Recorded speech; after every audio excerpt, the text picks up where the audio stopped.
सम्भाषणसन्देशसंस्कृतमासपत्रिकायां प्रकाशितानां बालकथानां ध्वनिप्रसारणम् इदं बालमोदिनी इति। भगवान् बुद्धः ग्रामं ग्रामं गत्वा प्रवचनं करोति स्म। सत्यस्य अन्वेषणं करणीयं, मोक्षं प्राप्तुं प्रयासः करणीयः इति सः जनान् बोधयति स्म। तदीये प्रवचनकार्यक्रमे जनानां महती संख्या भवति स्म। अथ कदाचित् कश्चन भक्तः तम् उपसर्प्य अपृच्छत्, आर्य, सत्यदर्शनाय निर्वाणप्राप्तये च प्रयासः करणीयः इति भवान् जनान् बोधयति, किन्तु मम प्रश्नः, भवतः उपदेशस्य कारणतः अद्यावधि कियन्तः जनाः सत्यदर्शनं प्राप्तवन्तः स्युः, कियन्तः च मोक्षमार्गस्य अनुसरणं कृतवन्तः स्युः इति। अस्य उत्तरं श्वः वदिष्यामि। तदभ्यन्तरे भवान् ग्रामे अटित्वा कः किम् इच्छति इति ज्ञात्वा आगच्छतु इति अवदत् बुद्धः। ततः भक्तः एकैकस्य अपि गृहं गत्वा भवान् किम् इच्छति इति अपृच्छत्। महिलाः अपि पृष्टाः।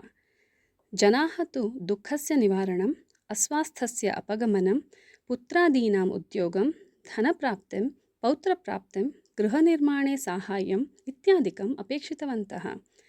200 जनाः पृष्टाः तेन। सर्वे अपि एतादृशीः एव अपेक्षाः प्रकटितवन्तः।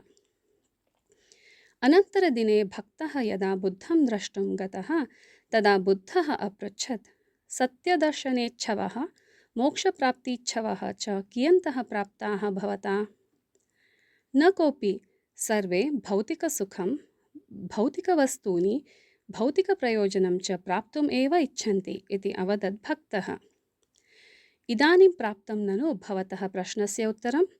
जनाः तु मम उपदेशं श्रद्धया शृण्वन्ति, किन्तु सत्यदर्शने, निर्वाणमार्गस्य अनुसरणे वा कस्यापि इच्छा एव न भवति।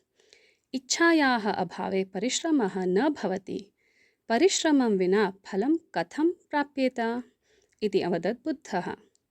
सत्यमेतत्, प्रयत्ने सत्येव फलं प्राप्येत।